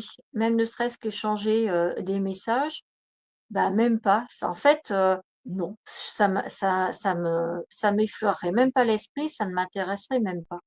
Tu parlais tout à l'heure, mon cœur, d'un manque affectif à combler. Heu, Cette chose-là, je l'ai ressentie, pendant des années, voilà. Mais je pense qu'aujourd'hui, il est comblé et que déjà, je suis très satisfaite de ce que j'ai, même si c'est pas la perfection, j'en suis très satisfaite et heu, ce que je ne trouve pas dans cette imperfection, et ben finalement, j'arrive à le trouver autrement, mais pas dans une autre personne. On a tellement de choses à faire pour combler un vide. Pourquoi aller trouver l'affection dans une autre personne? Alors certes, il y a Dieu, je dis pas le contraire, parce qu'il nous aide aussi à combler, ce manque, hein. Il est plein d'amour, il demande qu'à nous donner de l'amour, mais il y a plein de choses encore. On a tous des choses qu'on aime faire. Je vais citer un exemple. Mon chéri, tu le disais tout à l'heure, les temps de mise à part, en fait, finalement, qu'est-ce que tu fais? Tu les occupes à être avec Dieu, à lire, à écrire. Ben, pourquoi ne pas combler justement ce manque d'affection par une activité comme ça qui amène tellement de choses? Parce que à côté de ça, ça donne une belle image de soi-même. Quand on voit qu'on est capable de créer, quand on voit qu'on est capable de passer du temps dans la lecture, de passer du temps dans l'écriture. D'autres personnes, ça peut être autre chose, ça peut être le dessin, ça peut être, enfin, il y a plein d'activités, en fait. Pourquoi pourquoi aller moi, je me pose, en fait, cette question-là. Tu as du manque affectif, dans ta vie par la personne qui t'accompagne. Pourquoi aller chercher ça chez une autre personne? Parce que finalement, est-ce que tu vas trouver mieux? Ça, tu sais rien. Pourquoi justement ne pas optimiser ce temps-là à se faire plaisir d'abord à soi-même, c'est-à-dire à prendre soin de soi et à s'occuper de soi? Et vraiment, je pense que ça change Ouais, ça remplirait voilà, ce qui manque. C'est de prendre soin de soi. Pourquoi aller retrouver ce qu'on n'a pas, chez son compagnon, chez une autre personne, au risque, d'être dans le même état, finalement, de ne pas être comblé non plus? Heu, alors est-ce que c'est ça? Est-ce qu'on va, à chaque fois on n'est pas comblé, bah, allez, on va aller voir quelqu'un d'autre et quelqu'un d'autre et quelqu'un d'autre et quelqu'un d'autre? Sachant qu'en fait, finalement, pourquoi on n'est pas comblé? C'est parce que quelque part on a, une certaine idée chacun de la perfection. Voilà, on a un regard, on n'a pas tous le même, cadre de référence, voilà. Le cadre de référence de mon chéri n'est pas le mien. Mon cadre de référence n'est pas le tien, Daniel. Ton cadre de référence, Daniel, n'est pas celui, de tel ou tel ou tel. Voilà. Sauf que ce cadre de référence, en fait, il se réfère à ce qu'on fait, de la façon dont on voit notre idéal, en fait. Mais notre idéal, il n'existe pas. Il y a qu'un idéal et il y a qu'une perfection, on le rappelle parce qu'on est sur Réveil Chrétien d'Auvergne. Il y a qu'une perfection et qu'un idéal, c'est Dieu, voilà. Donc je trouve qu'en fait, plutôt que d'aller, se perdre, dans d'autres histoires, entre guillemets, je dirais «amoureuses», parce que ce que tu nous décris, Daniel, c'est plutôt ça. Et ben, soyons amoureux de nous-mêmes, voilà, soyons amoureux de nous-mêmes et allons utiliser ce temps finalement, mettre à profit ce temps rien que pour nous. Voilà, parce que prendre soin de soi, c'est important aussi. Je serais un petit peu plus nuancé et je comprendrais un petit peu plus ma Daniel, ma chérie, tu m'excuseras. Penser qu'à soi-même, c'est également ce qu'on appelle de l'égocentrisme. Et il faut C'est pas faire ce que j'ai attention à dit. ça. Laisse-moi juste finir, s'il te plaît. Je dis pas que c'est ton cas, hein. Loin de là. Je dis pas que c'est ton cas. Mais encore une fois, j'ai créé l'homme et la femme. On n'est Oui, pas fait pour être seul. On a des besoins. En tant qu'être humain, comme j'aime le dire aujourd'hui, je suis le premier à dire qu'en fait, le vœu de chasteté, c'est une hérésie. Je répète, je déclare que le vœu de chasteté est une hérésie. Voilà pourquoi je me reconnais beaucoup plus du côté protestant, etc. Un pasteur peut être marié, peut avoir une vie de famille, etc. On a beau tendre à être des hyper spirituels, tant qu'on est sur Terre, on a malgré tout, même si on essaye de crucifier au maximum la chair, tout n'est pas mauvais non plus. Et en tant qu'être humain, tant qu'on aura les pieds sur Terre, on a certains besoins aussi. Si tu ne manges pas des frites et des steaks, au bout d'un moment, encore une fois, tu vas faire un malaise. Si de manière affective, de manière sexuelle, de manière tu n'es pas comblé, il peut y avoir un danger. Et également, la deuxième chose que j'aimerais dire, ne jamais se croire à l'abri de quoi que ce soit parce que ça peut arriver à tout le monde. Et j'ai pas peur de le dire. L'histoire de. Alors, je suis le premier à dire à ma Daniel, mets des barrières. Arrête là. Mets des barrières. Je te fais un clin d'œil, ma Daniel, plein d'amour. Mais se croire à l'abri, là est aussi un piège de l'adversaire. Parce que se croire à l'abri tendrait à éviter de se protéger. Tandis que se dire, mais il faut que je fasse attention à ça. En fait, c'est une manière de se protéger. C'est une manière de se protéger. Et encore une fois, on a tous des besoins. Si au bout d'un moment, attends, il y a trop de distance avec ma moitié, il y a de la distance qui est en train de se créer. Jusqu'où va aller cette distance? Est-ce qu'elle va pas trop loin, cette distance-là? Est-ce que c'est pas en train de laisser un espace, en fait? Et encore une fois, Satan s'installe là où il a la place de le faire. Alors on peut combattre. On peut voir cette mine-là, cette mine-là, cette mine-là, et puis celle-là, tu l'as vue. C'est là où, encore une fois, tout est question d'équilibre. C'est là où, selon moi, et pas seulement selon moi, selon la parole, tu respecteras ton père et ta mère, etc., ces versets bibliques, le couple doit avoir une place privilégiée. Parce qu'encore une fois, pour toutes ces mamans, un peu trop, maman poule, comme je dirais, qui mettent un peu trop les enfants sur un piédestal, et mon couple, il en est où? Sauf qu'un jour, les enfants, ils s'envolent, ils font leur vie. Et puis nous deux, on devient quoi? Parce que j'ai des témoignages de couples comme ça. En fait, un jour, les enfants sont partis de la maison, et puis on s'est rendu compte que tous les deux, on n'avait plus rien à voir. Certainement que ces personnes n'avaient pas pris le temps de prendre soin de leur couple. J'installe mon mari, j'installe ma femme sur une place particulière, et tous mes enfants le savent. Tous mes enfants le savent. Parce que ça, si c'est pas fait, au bout d'un moment, ça peut être une porte ouverte aussi. Ok, je comprends que je dois être moins présent qu'avant. Je comprends que je dois faire beaucoup plus de silence qu'avant. C'est là où je rejoins ma Daniel. Je comprends que je dois m'effacer un peu plus. Mais est-ce que c'est encore dans l'équilibre? est-ce que je suis encore dans l'équilibre? Est-ce que mon couple est encore dans l'équilibre? Est-ce qu'on a encore des choses à se dire? Du fait qu'il y a ces espaces vitaux, du fait qu'on se parle beaucoup moins qu'avant.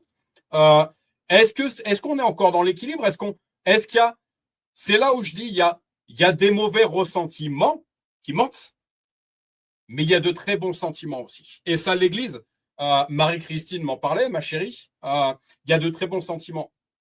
On en est où? Qu'est-ce que veut dire ce vide? Est-ce qu'il n'y a pas quelque chose à combler? Est-ce qu'on ne doit pas se retrouver? Daniel, est-ce que ça te parle ce que je viens de dire là? Ouais. En quoi ça sonne vrai chez toi, Daniel? Bah, tout ce que tu dis, je le vis, hein. C'est-à-dire?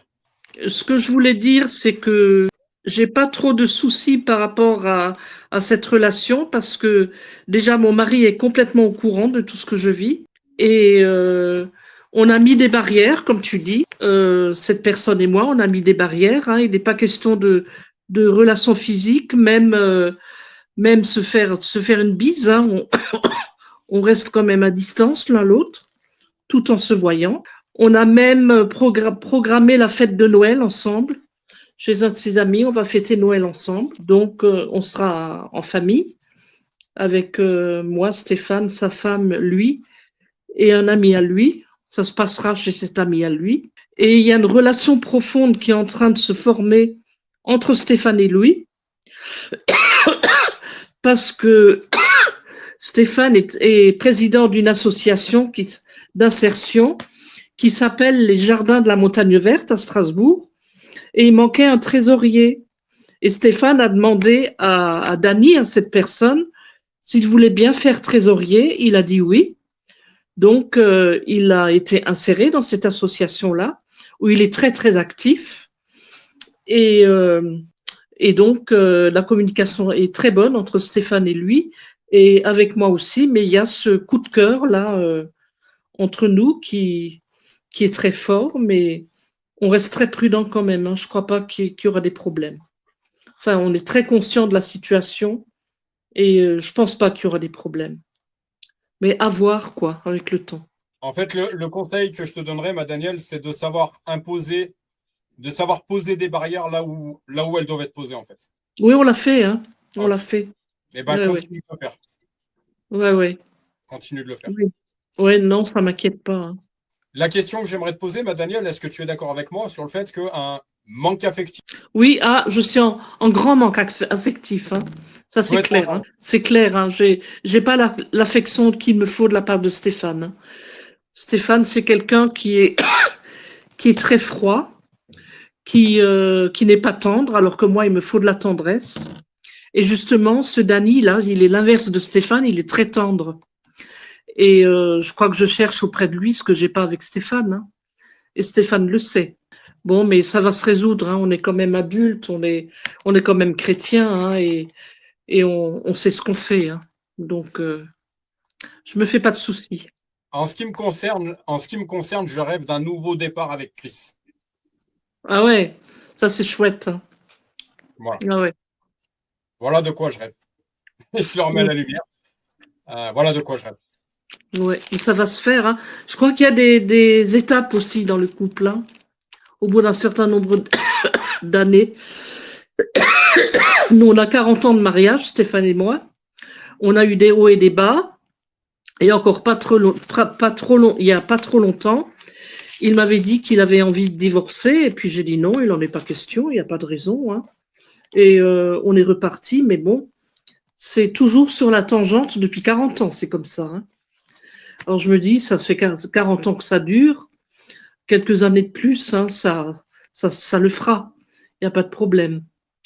Mais faut pas non plus que je demande à Stéphane d'être ce qu'il n'est pas, d'être tendre avec moi alors qu'il ne l'est pas. C'est un peu dur, mais bon. Comme je dis souvent à Chris, tout se travaille. Ouais, voilà. Travail. Ouais. Tout se travaille.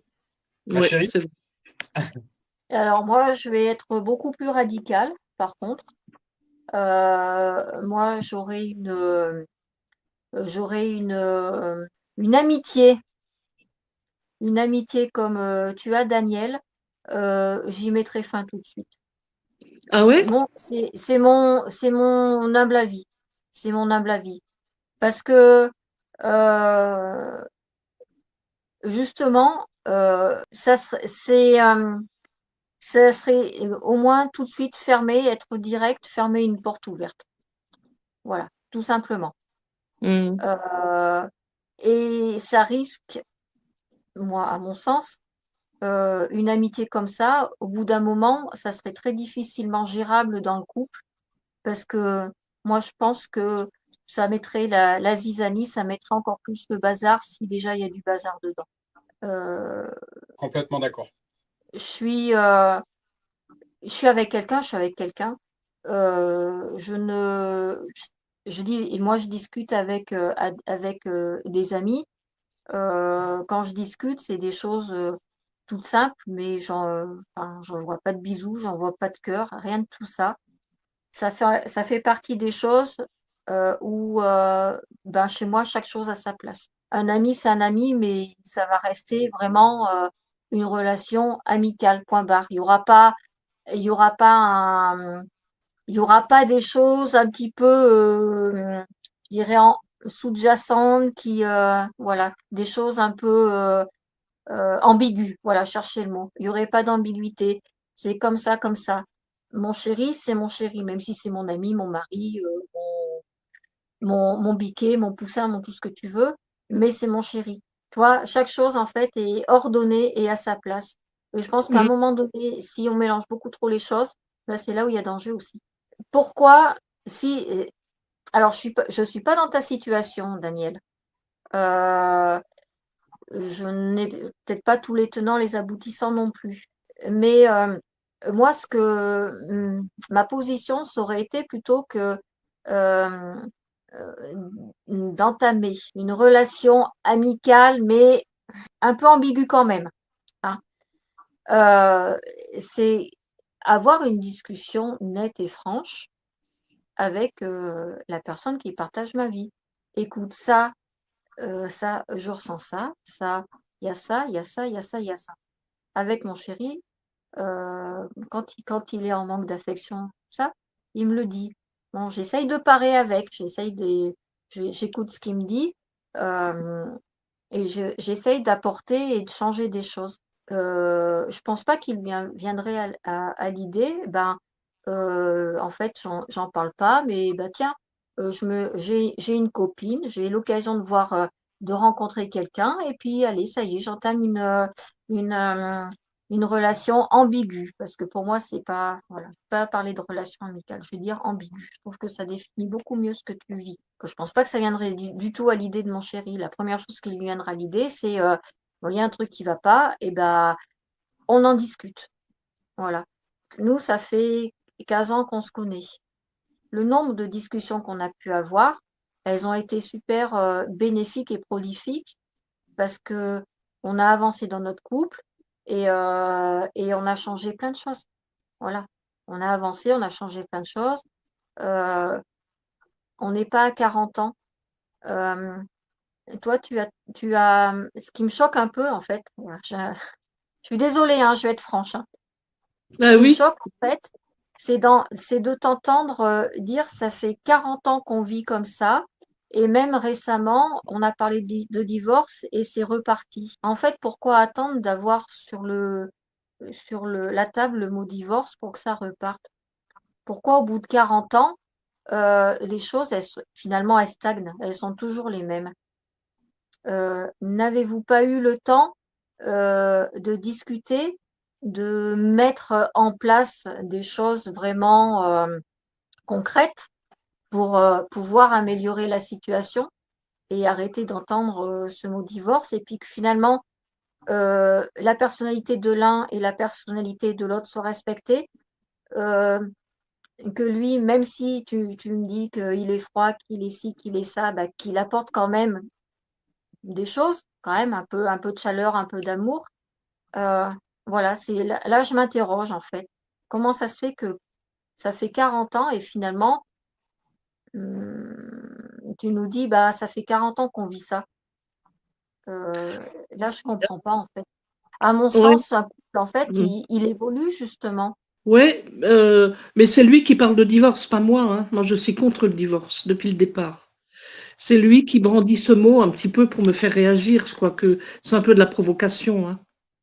C'est pour me faire parler et, euh, et il sait très bien que j'y crois pas. Moi, il n'est pas question que je divorce, hein. Donc, il abandonne vite ce mot-là et il est un peu provocateur sur les bords, hein. Je pense que c'est pour me provoquer. Mais sans vouloir passer à l'acte. Mais même ça, t'as pas à le dire. Je pense que tu es d'accord avec moi, ma chérie. Le mot divorce, surtout un couple chrétien, on sait très bien que le divorce, c'est Satan, c'est pas Dieu. Ah, tout Euh, à fait. D'accord avec toi, hein. Tout à euh, fait. il nous est arrivé tous les deux, Chris et moi, d'avoir des moments particuliers, de se dire bon ben, mais jamais j'ai pensé à mettre un terme ou quoi que ce soit. Prendre de la distance, oui, ma chérie. Ça nous est arrivé, ça m'est arrivé oui, prendre de la distance, ouais, même parfois de façon matérielle, mais jamais, voilà. Mm. Euh, ouais, le mot divorce, il n'existe même pas. Et je voudrais citer une citation, ma chérie, de notre pasteur local. Divorcer, ce serait renier Dieu. Ce serait renier mon identité de chrétien. Ouais. On parle D'accord. d'alliance. Ouais. C'est une alliance. Voilà par rapport et ma chérie, complètement d'accord avec ce que tu dis. Et ouais, ma Danielle, est-ce que c'est pas. Mais toi comme moi, hein, je sais que sur ce point-là, on peut se comprendre complètement tous les deux. Est-ce que c'est pas un vide affectif, ouais, qui n'est peut-être même pas dû à ta moitié, en fait, mais qui est dû à un travail que tu dois faire sur ta personne. Je Ouais, pense que peut-être. Maîtrise va Ouais. faire de ce que je dis là. Mais ouais, qui tu as travaillé sur ta personne, en fait. Est-ce Ouais, que c'est ouais. pas. Moi, je sais que, tu vois, intérieurement, il y a eu des moments, encore une fois, on parle de combat spirituel, il y a un combat. Ouais. L'alliance qu'est le mariage est la première chose que Satan essaiera de détruire. Ouais. Une fois que tu en es conscient, tu fais attention. Une fois que tu es conscient, une fois que tu sais ça, tu fais attention à ton mariage, tu fais attention à ton couple. Oui, tout à fait, hein. Ouais. Et d'avoir le discernement de te dire, mais ça se trouve, c'est un mensonge de l'adversaire, encore une fois. Mm. Parce qu'on parle d'oppression spirituelle. Qu'est-ce qu'une oppression spirituelle? C'est le fait de ressentir, même au niveau de notre corps, c'est des attaques spirituelles. Ce sont des choses c'est de l'ordre du spirituel. On l'appelle le mentor avec un M majuscule, c'est pas pour rien. Et il est capable d'utiliser toutes ces ruses pour nous mentir. On a l'impression qu'on ressent ci, on a l'impression qu'on ressent ça. On a l'impression que, de mon côté, parfois, je me rends compte mais à quel point l'adversaire me ment. Mais c'est un menteur, mais c'est le roi des menteurs, c'est clair, c'est un menteur. Parfois, j'ai des pensées, mais cette personne, elle pense mal de moi. C'est faux. C'est faux. C'est arrivé pas plus tard que hier. Je rencontre une personne, je lui mets des coups de klaxon, j'étais à Clermont, je rencontre une personne, et puis l'adversaire vient me mentir, mais cette personne, tu comptes pas pour elle, machin et tout, ma chérie, écoute. À midi, cette personne m'envoie un message. Mais je pense qu'on ne se rend pas assez compte comment l'adversaire nous ment, mais d'une manière. Mais d'une manière. Mais quand on en prend conscience, on tranche, on discerne. C'est bon, c'est bon. L'autre est encore en train de me mentir. L'autre essaye de. On arrête, on prend de la distance avec tout ça, en fait. Et ma chérie, sois fière parce que c'est en cours de téléchargement. J'ai pas toujours été parfait sur ce point-là. Un jour, ma chérie m'a dit, mais le jour où je serai heureuse, c'est quand l'autre arrêtera de te manipuler. C'est clair. C'est un manipulateur. Encore une fois, un manipulateur narcissique, il sert le diable. Ouais. Il sert le diable. Voilà ce que je voudrais. Il reste un quart d'heure, les filles. Le mot de la fin, ma Danielle. Ouais, le mot de la fin, c'est que ça m'a fait énormément de bien de pouvoir me décharger, de pouvoir discuter de tout ça. Et j'y vois un peu plus clair maintenant, quand même, hein. Amen. Amen, amen. Oui. On est là pour Ouais. s'édifier les uns les autres. Et moi, tu vois, c'est des sujets, ma Danielle, j'ai pas peur d'en parler. Parce que, encore une fois, le sexe et l'argent dirigent ce monde. Alors parlons-en, parce qu'on sera prémunis face à tout ça. Voilà, vous pouvez compter sur moi là-dessus. Ma chérie. Exactement. Et une force, ma Danielle. Je pense que, ma chérie, tu diras la même chose. Une force entre Chris et moi, ma Danielle, c'est qu'on a pendant longtemps, on avait des tabous, on avait des choses, on avait peur d'en parler, on ne voulait pas l'aborder. Et bien aujourd'hui, s'il faut parler de cul, on parlera de cul. Si aujourd'hui, il faut parler de comment se prémunir de l'adultère, on en parlera. Si aujourd'hui, il faut parler de ci et de là, n'ayons pas de tabou et parlons-en. Parce que tout ce qui est remis à la lumière fait reculer les ténèbres. Voilà. Ouais, exactement. Ouais. Merci beaucoup, hein. Et on est là pour s'édifier les uns les autres. Et ma Daniel, encore une fois, aucune condamnation, aucun jugement. Parce que ce verset biblique, sachez que ce qui vous arrive, il arrive la même chose à tous vos frères et sœurs de par le monde. Donc, ça peut arriver à tout le monde. À tout le monde. Voilà. Merci beaucoup. Hein. Donc, sois béni et tu peux être sûr, ma Daniel, que ce soir avec ma chérie, une fois qu'on aura fait notre lecture biblique, on priera pour toi. T'as entendu, ma chérie? Merci beaucoup. Ma chérie, ton mot de la fin. Moi, je rappellerai ça, c'est que faire très attention justement aux failles et aux faiblesses qu'on a et essayer de travailler dessus parce que ce sont des précipices dans lesquels Satan s'immisce et en profite. Voilà. Il joue sur nos faiblesses, sur nos failles pour contaminer nos vies et pour nous faire tomber. Voilà. Pour ça, encore une fois, je disais, Daniel, tout à l'heure, on a cette chance finalement avec mon chéri, c'est de pouvoir discuter. Même si des fois il y a des choses qui sont un petit peu difficiles, mais c'est une chance parce que en fait, ça permet de relever justement ces failles, de travailler dessus et puis de nous rendre plus forts finalement de jour en jour et d'année en année. Parce qu'il est clair que si on n'avait pas eu, et heureusement, je vais quand même nuancer la chose, heureusement aussi qu'il y a des périodes compliquées dans la vie d'un couple. Parce que ces périodes compliquées mettent en lumière des choses à travailler, met en lumière pas mal de choses. Et si on n'avait pas tiré des leçons de tout ça, aujourd'hui, on n'en serait certainement pas là où on en est. Et c'est très important, oui, de pouvoir échanger, rester dans l'échange, dans l'échange intelligent, en se disant que on va peut-être pas foncer dans le tas tout de suite, mais on réfléchit de son côté pour avoir des discussions réfléchies, posées et de paix. Voilà. Parce que c'est pas dans la guerre non plus qu'on arrange les choses ou qu'on trouve des solutions. C'est dans la paix. Et on va revenir peut-être au sujet du début. Et la paix, justement, la paix, elle est apportée par quoi? Par cette faculté de pouvoir prendre du recul sur beaucoup de choses pour pouvoir mieux rebondir. Voilà. Ouais. Voilà. Mon mot de la fin, en 2 phrases, une citation que j'ai écrite un jour, moi en tant que bonhomme, en tant que jante masculine. Vais-je perdre la grâce? Vais-je perdre la puissance? Vais-je perdre la protection divine pour 5 minutes de cul? Certainement pas. Le piège, également une autre phrase, le piège de l'adultère, c'est qu'en 5 minutes, tu détruis ce que tu as mis une vie à construire. Ouais. Ça, c'est vrai. Ouais. Voilà. Et l'autre chose, je voulais vous dire une autre chose, je ne sais plus quoi. Oui, ma Daniel, une tactique que moi j'utilise de mon côté. Je ne sais pas si ma femme si Chris est au fait, mais une tactique que j'utilise quand je converse avec certaines femmes. Si je pense que tu l'as déjà vu, ma chérie, par certains messages que j'ai pu envoyer.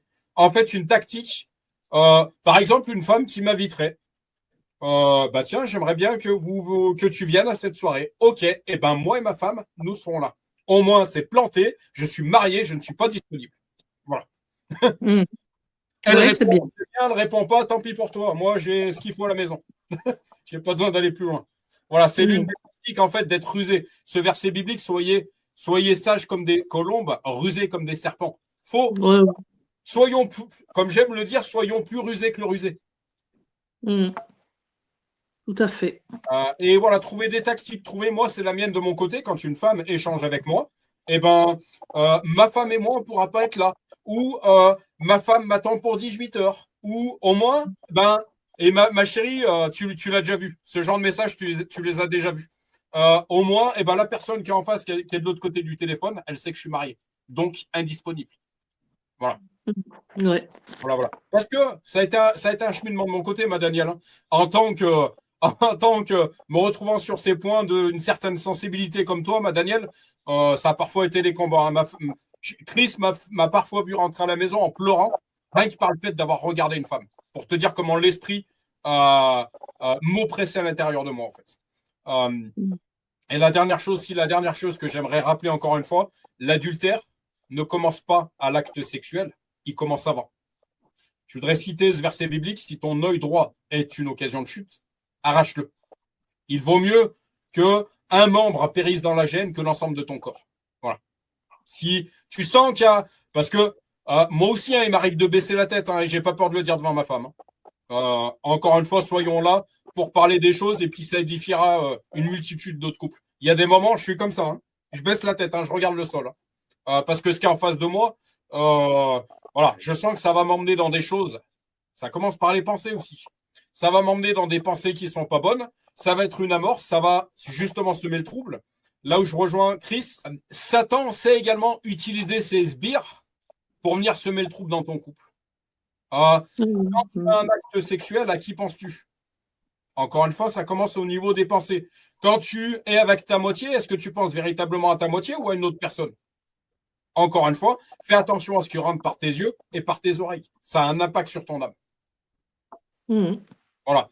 On peut parler des pièges de la pornographie, c'est cette industrie pornographique, etc., qui ont des conséquences dramatiques.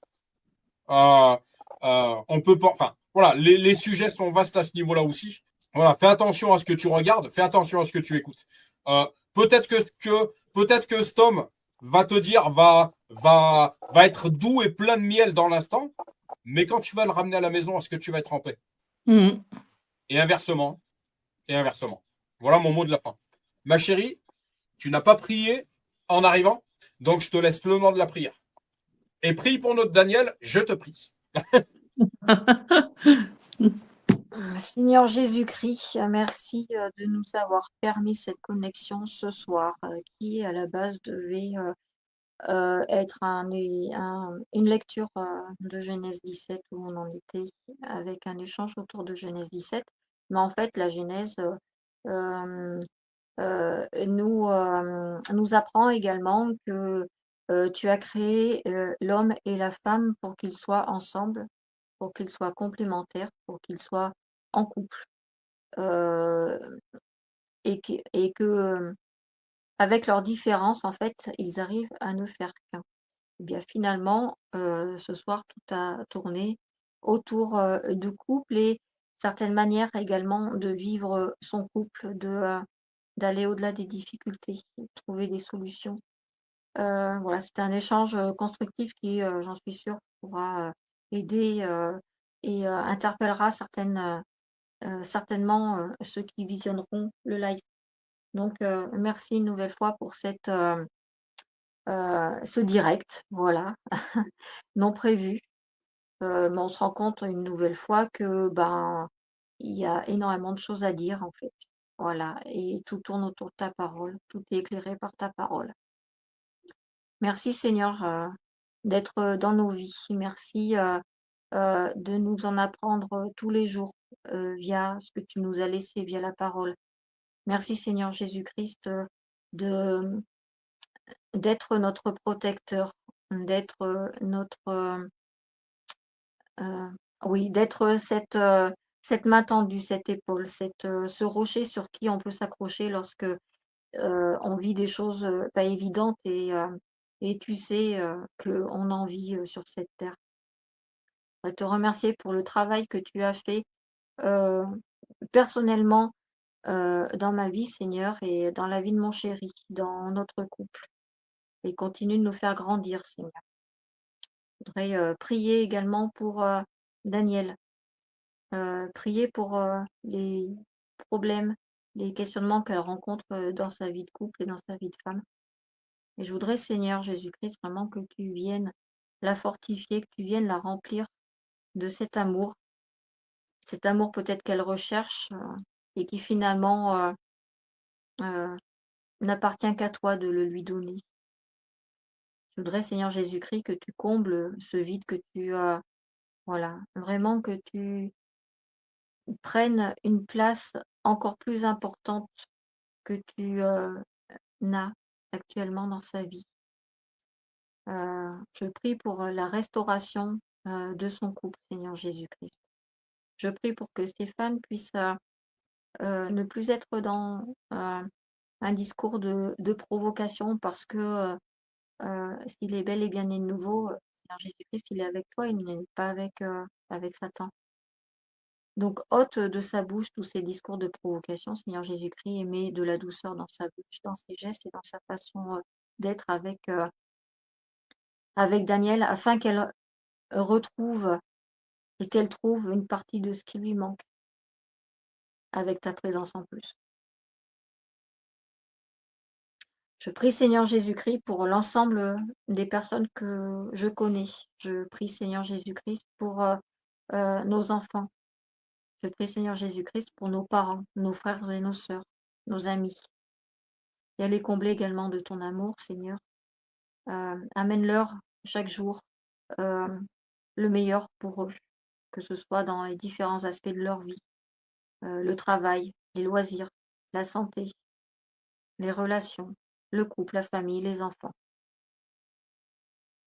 Continue, Seigneur Jésus-Christ, de nous inonder de ton amour. Et je voudrais, pour terminer, te louer pour la grandeur que tu es, pour ce Père avec un P majuscule que tu es. Merci, Seigneur, pour tout ce que tu as fait, feras encore dans nos vies. Amen.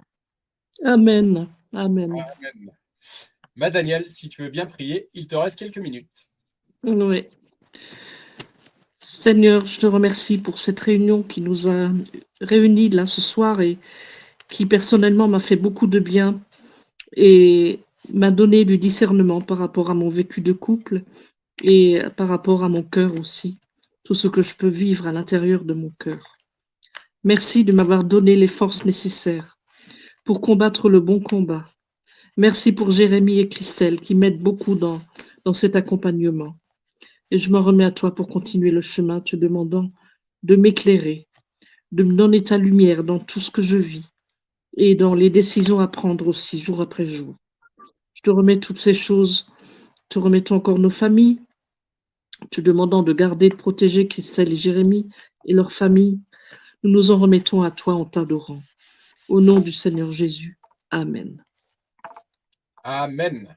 Amen, amen, amen.